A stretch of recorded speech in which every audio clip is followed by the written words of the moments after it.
All right. In three, two, one.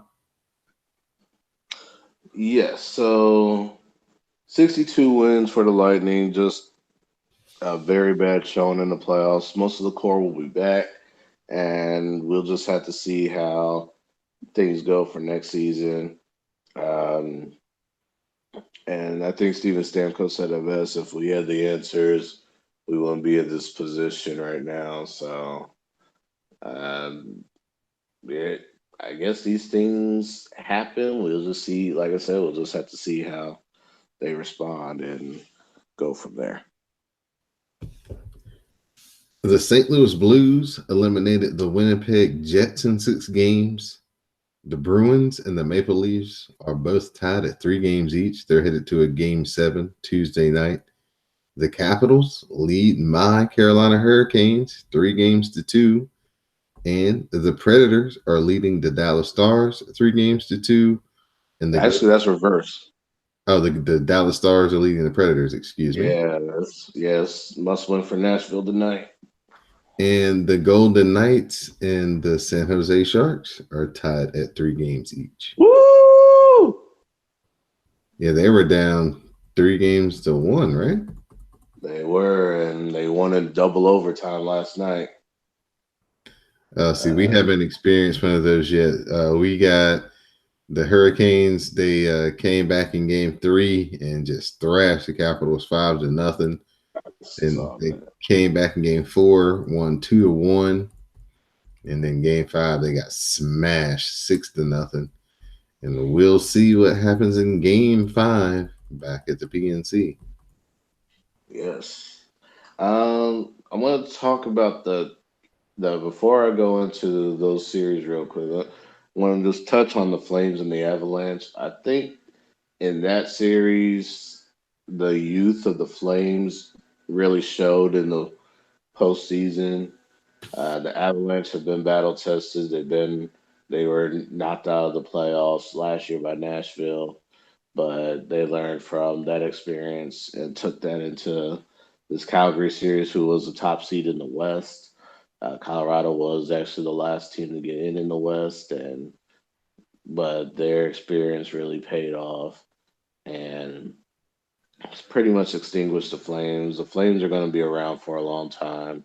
Definitely see the sea of red next year and years to come. So uh, great season for Bill Peters and company. I know that's a touchy subject in Raleigh, uh, but I think the Hurricanes are both teams are going to be just fine. So with the Blues, we I kind of said the first team to win at home would win the series, and it turned out to be the Blues who closed out the series win in St. Louis. Before that, the road team won all 5 of the previous games, and then the Bruins and Maple Leafs in true Bruins and Maple Leafs original 6 fashion, going to a game 7 at the Garden in Boston.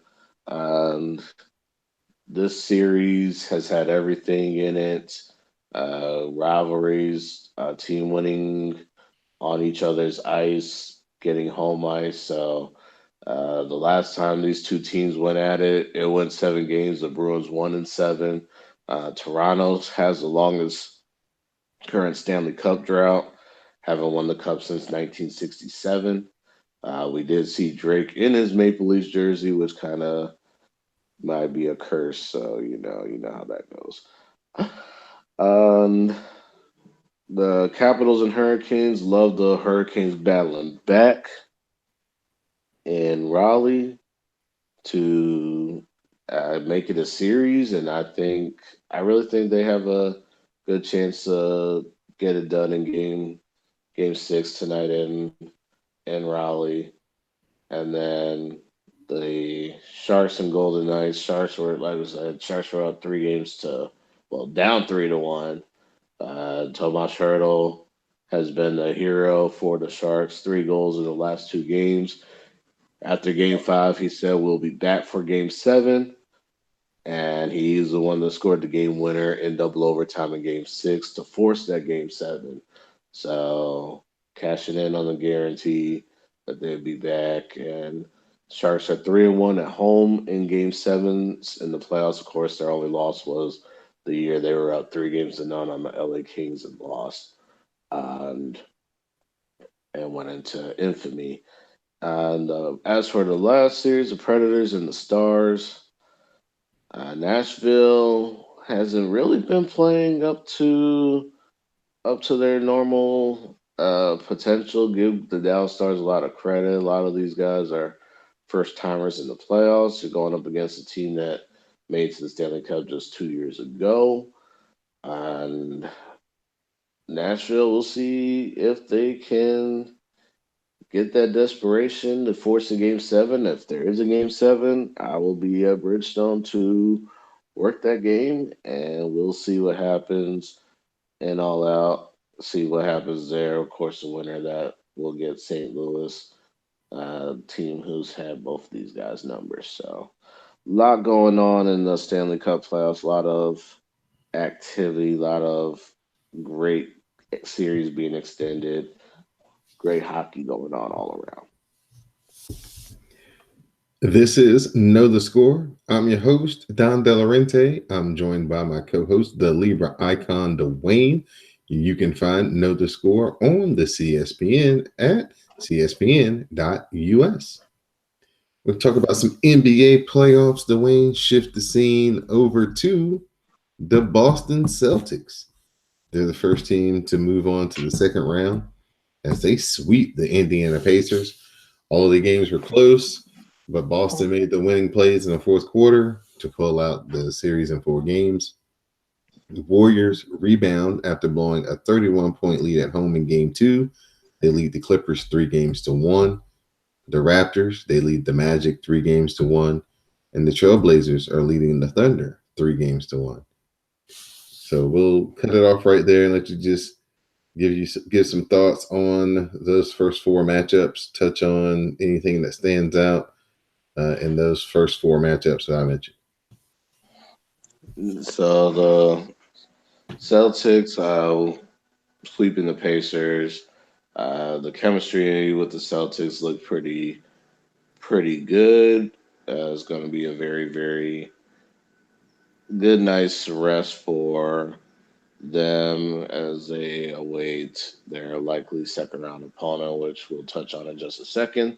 The Warriors, I think, blowing that 31-point lead kind of activated angry Warriors and really took it to the Clippers. We'll definitely see how desperate they are in a game 5 coming up.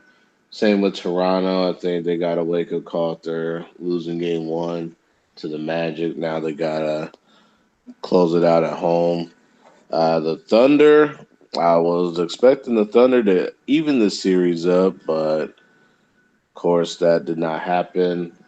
Really kind of want to see Westbrook and Lillard go at each other for all 7 games of that series. That would be a lot of fun, but we'll see if the Thunder can get a win in Portland next time. Very difficult right now for the Thunder, in my estimation, because Paul George is hurt. And for some reason, Russell Westbrook just wants to shoot threes instead of moving into the paint and being the triple-double Russell Westbrook, who drives and gets everybody involved. But for some reason, they're daring him to shoot threes, and he's falling right into their trap. Their three-point shooting has been horrendous. So it's going to be hard for the Thunder to dig out of this hole. We'll move on to the next set of games. The 76ers lead the Nets 3-1. There's been a lot of chippiness and ejections and fights and near fights in that series. The Nuggets and the Spurs are tied at 2 games each. The Milwaukee Bucks, they lead the Detroit Pistons 3-0. And the Rockets lead the Utah Jazz 3-0.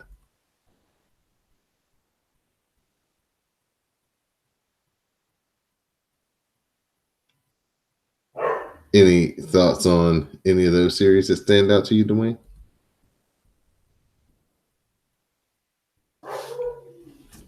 Hang on. Hang on. Background. They're at the door.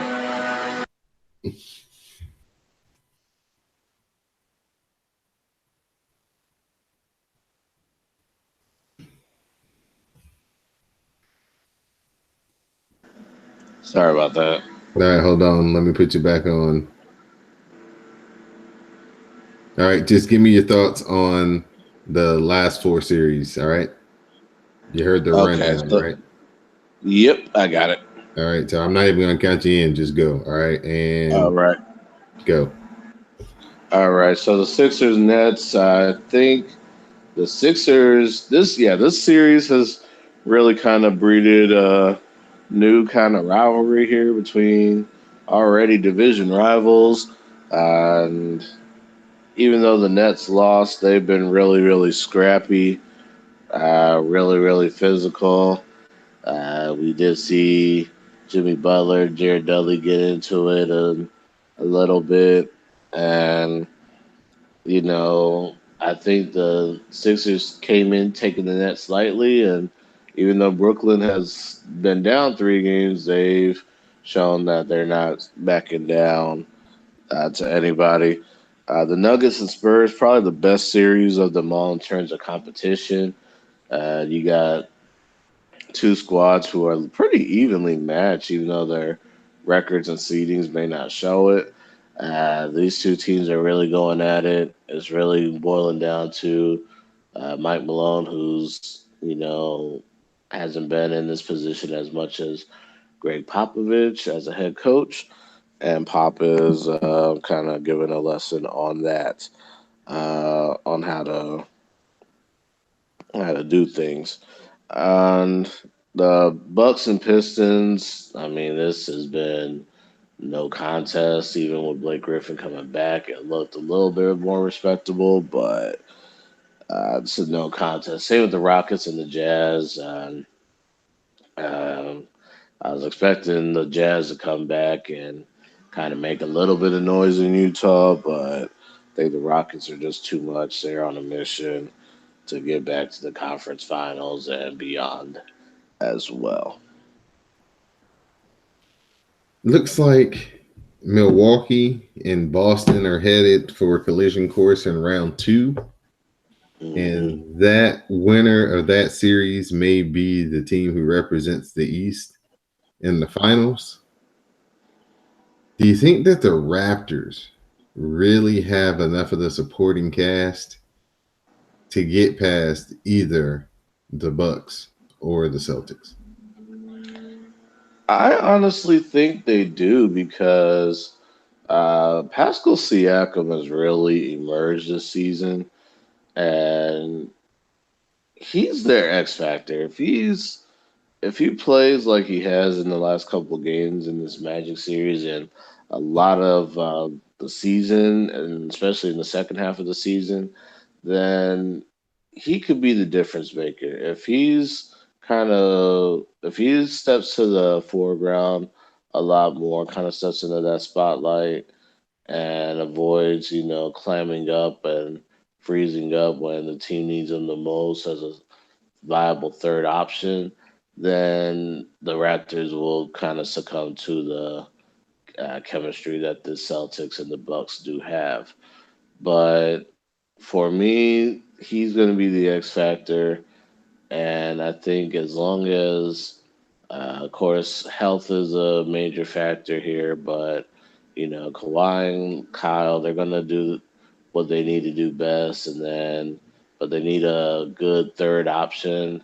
Siakam's been that option, so I think if he can, stay that viable option, he will be able to keep this team afloat and make this possible series, and maybe you can get the Raptors over the hump over either the Bucks or Celtics.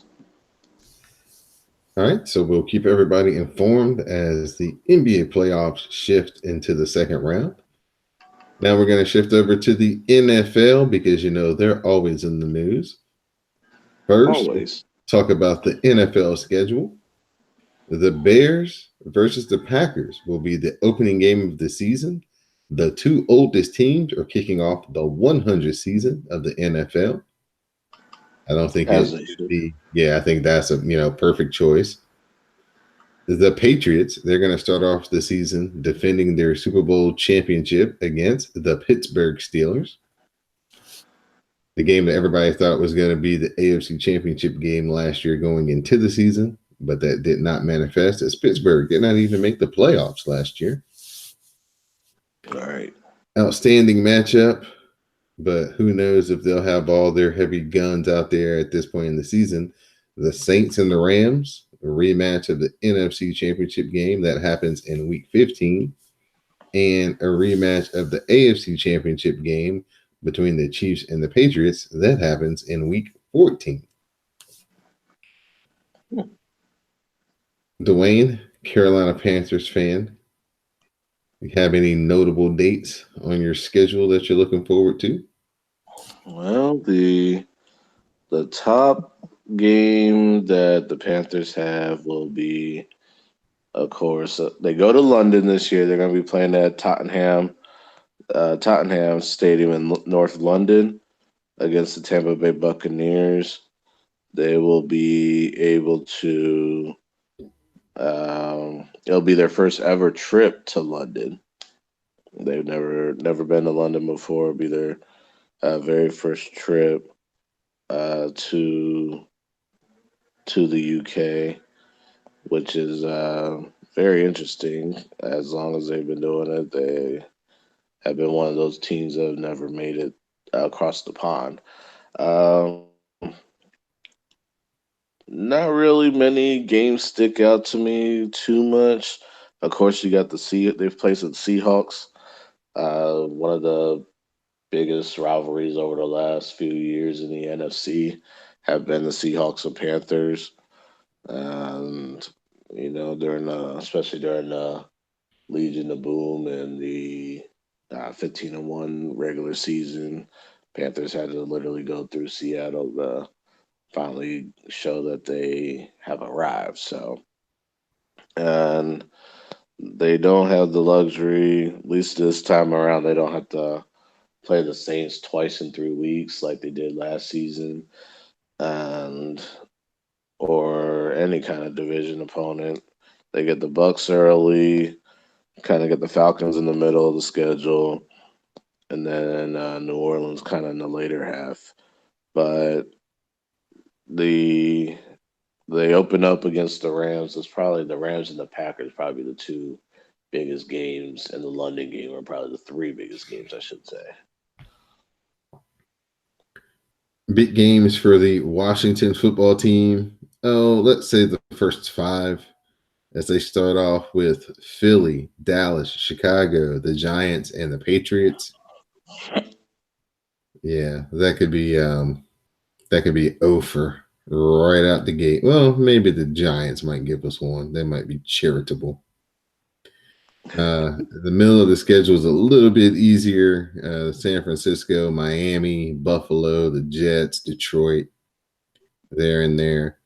Who knows what Carolina will be in December, but December's kind of tough. Carolina, Green Bay, Philly, Giants, and Dallas. Yeah. I was looking at. I really wish they would have put the Vikings at the Redskins and had Kirk Cousins return to Washington.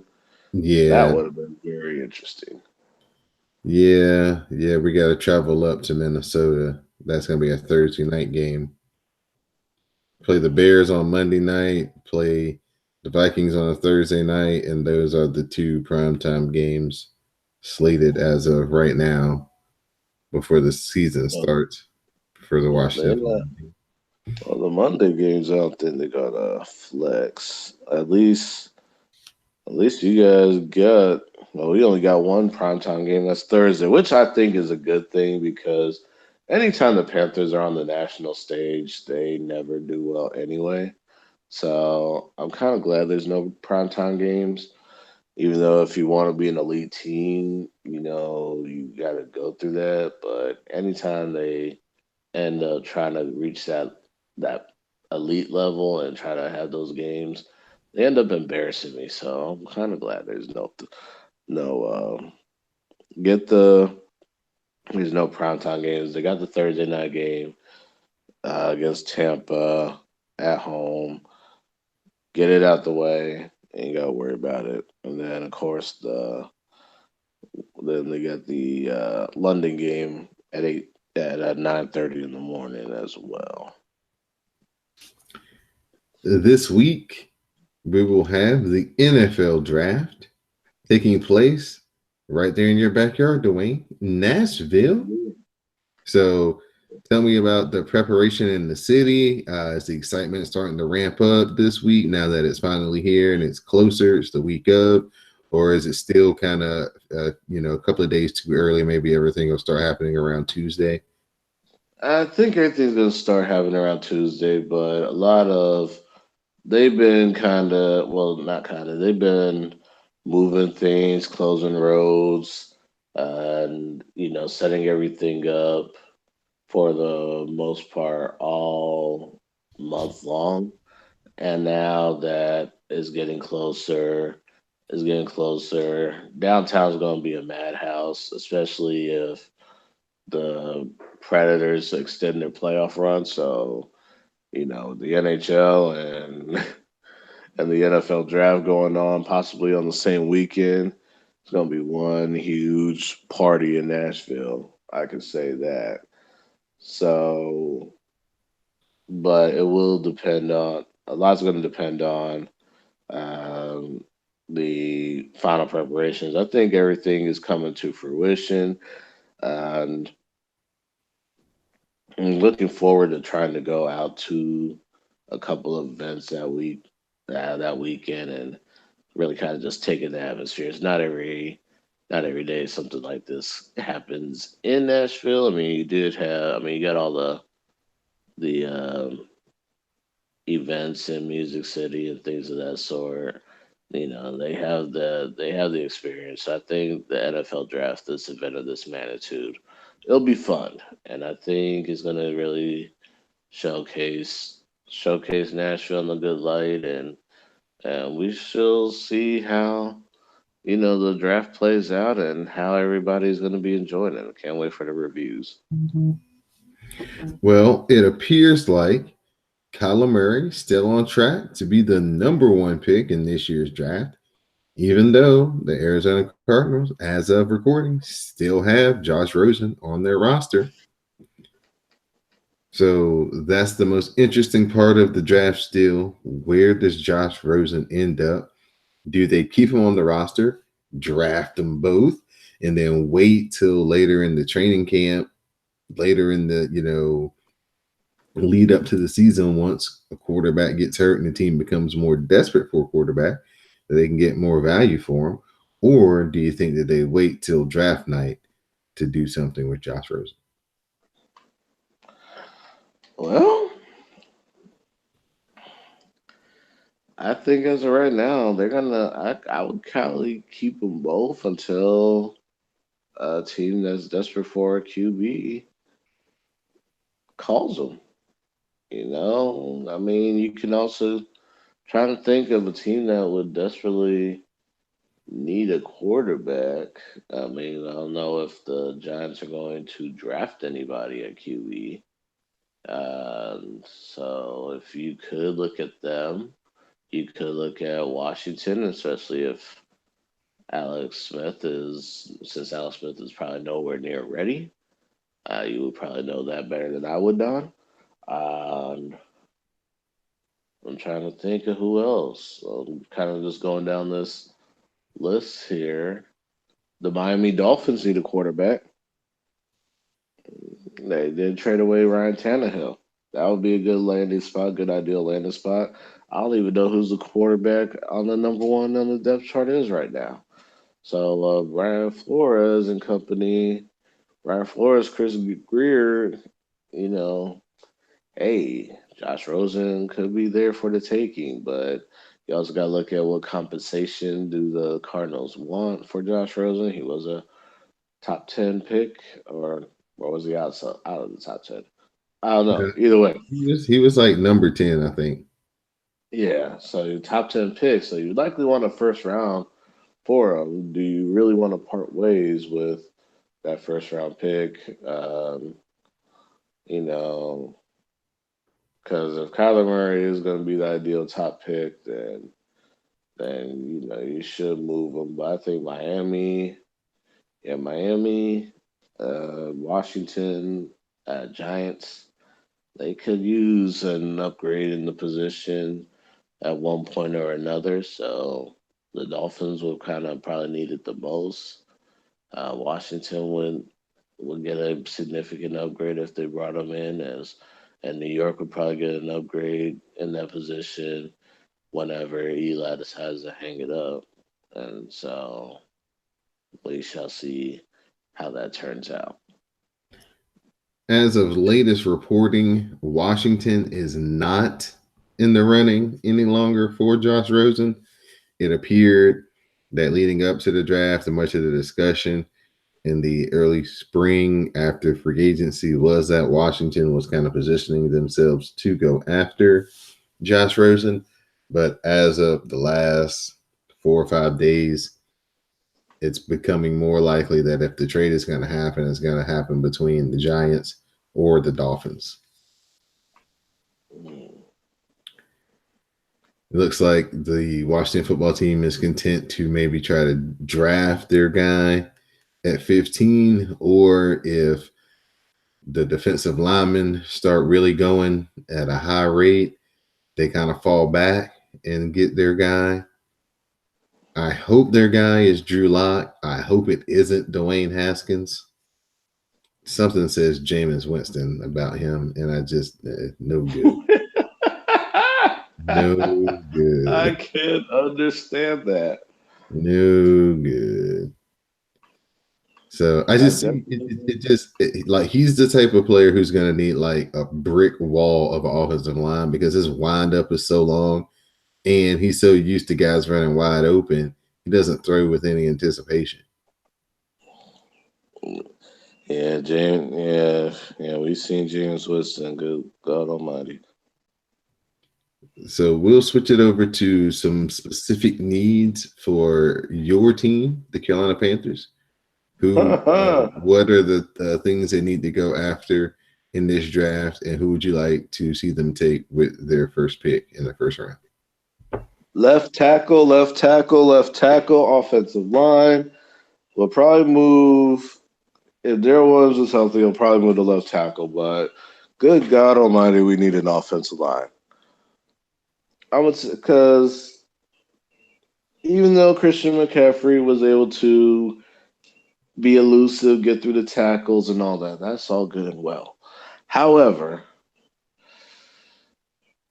this whatever has been going on in we need pass protection for Cam.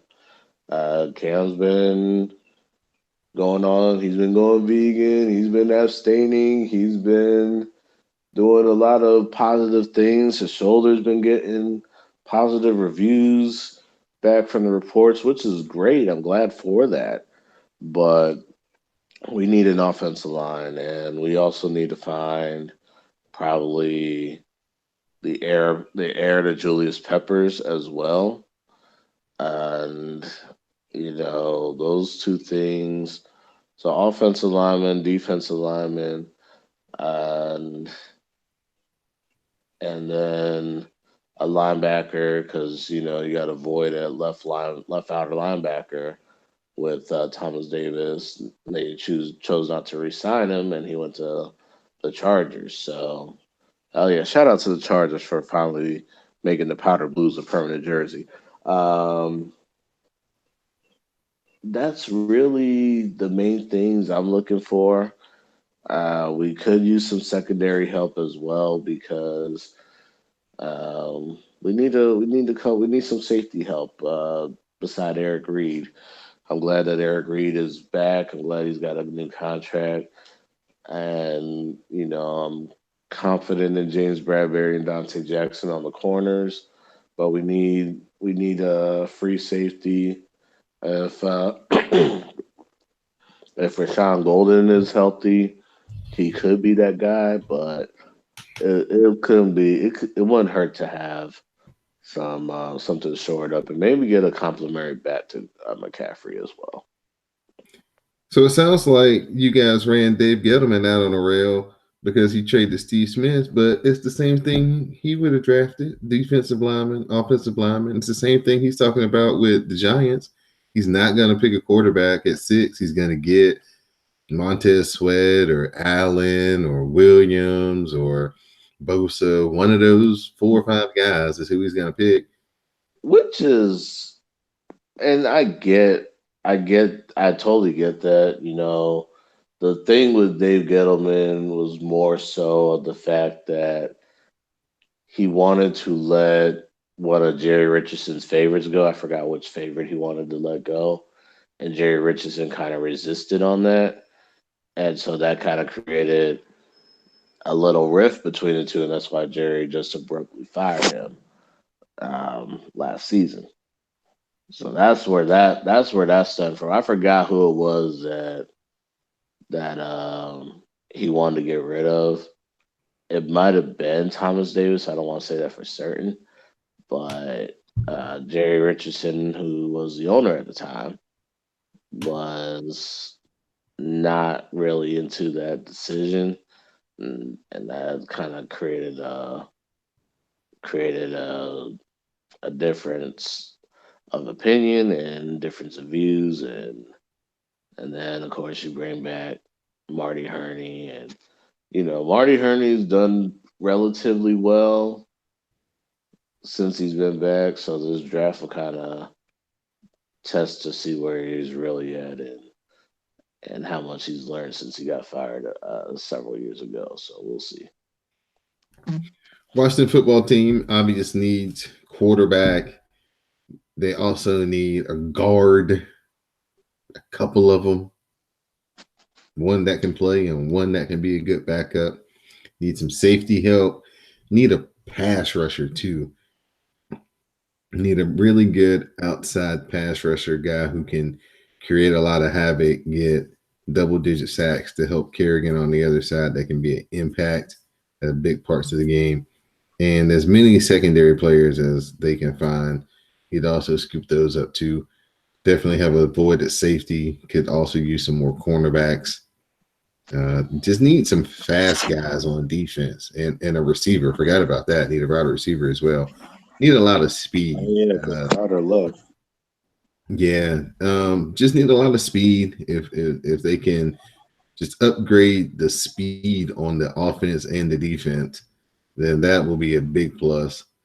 But definitely between quarterback, receiver, and offensive guard, those need to be the 3 picks that happen right off the bat for the Washington football team in this year's draft. So, Dwayne, at this point, man, it's time for shout outs and thank yous and closing thoughts. So I'll let you lead off. All right. Well, as always, thank you for having me, Don. This is always one of my favorite times of the week, and I appreciate the opportunities every single time. So, shout out to you for that. Shout out to all the CSPN family, all the podcasters that are doing their thing as well. My final thought would kind of just be 2 words. There's very few words in sports that are better than Game 7. And we already got 2 for Tuesday night. We might have 2 more Wednesday night. So, Game 7 on the ice between the Sharks and Golden Knights in San Jose, the Bruins and Maple Leafs in Boston. Should be intense. Season on the line. Everything will be laid out. Hopefully, we'll see an NBA series go Game 7 so we can have that same feeling. But definitely, like I said, no 2 better words in sports, especially in the springtime, than Game 7. I'd like to give a shout outs to the Libra icon for joining me on this week's episode.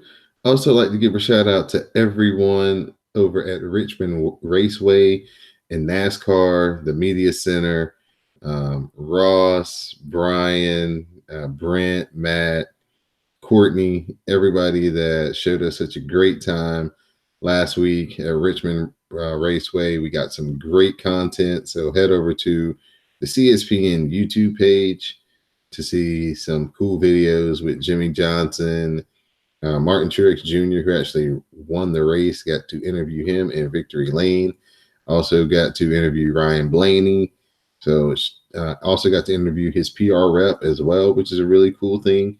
They kind of get into the guys who, you know, you always see with the drivers. They're with them everywhere they go when they're in the media centers or when they're walking around the tracks, and they get a, you know, in-depth look into what they actually do.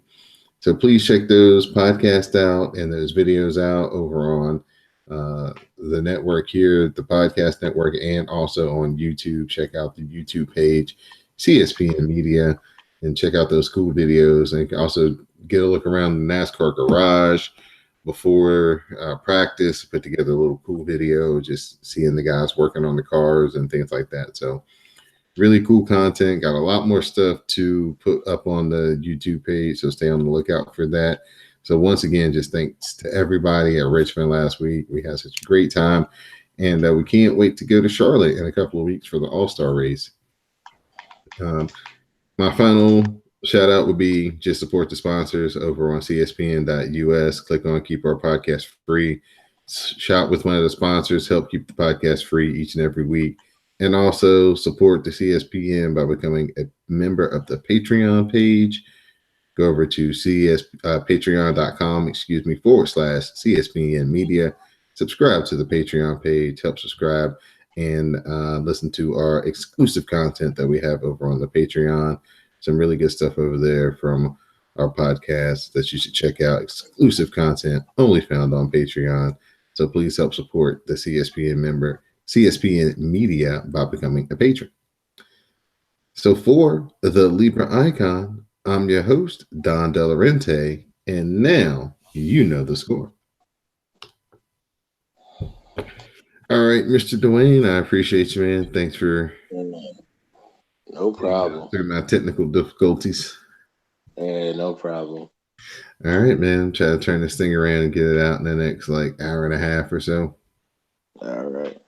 All right, man. Get ready to go. Yeah, got to get ready to go to work at game 5 tonight, or game 6 tonight. So it should be electric. It's been pretty exciting the past couple of nights. We got to score fast, and we got to keep them from coming down the middle of the ice. If we can keep their attack on the outsides, coming from the boards to the net, then we're good. If they're coming, from the boards into the middle of towards the net, no good. Right. Yeah. So we got. It's gonna be fun. Yeah, man. Got to try to pinch them off. So can't wait. All right, brother. I'll be in touch with you, man. We'll do it again. Yes, sir. All right, bud. Be good.